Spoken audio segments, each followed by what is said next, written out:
Okay, let's try this thing again. Now we're going to talk about is how do those T and B cells become T and B cells. It starts off inside myeloid tissue, not lymphoid, but myeloid tissue, red bone marrow. You know that lymphocytes are created here, as are all the other formed elements of the blood.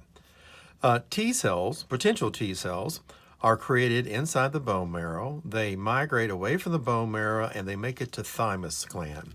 The thymus gland is like a college. And in this college right here, those T cells are going to learn the difference between self and non-self. And that's called immunocompetence. Now, the college term is very, very short. It's only about a week or so. And the kill rate is 98%. Only about 2% of the cells that show up in thymus college right here actually survive the experience.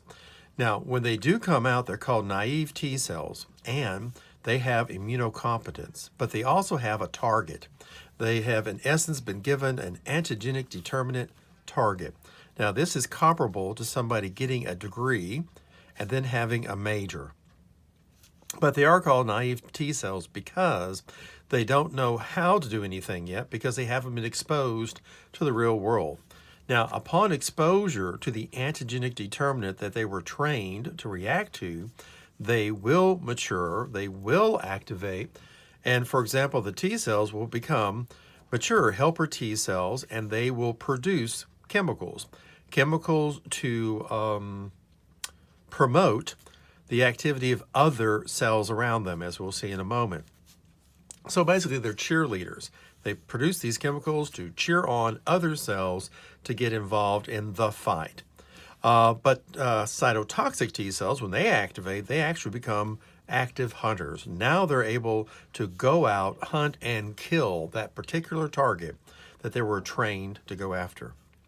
Now, going back for the B cell story right here. With the B cell story, the lymphocytes are produced inside the myeloid tissue, but B cells are kind of like homeschooled. They didn't go off to T college. They got homeschooled right here. And when they come out of the bone marrow, they are naive B cells. And the naive B cells, again, don't do anything until they're exposed to the antigenic determinant that they were trained to react to. Until they're exposed, they do nothing.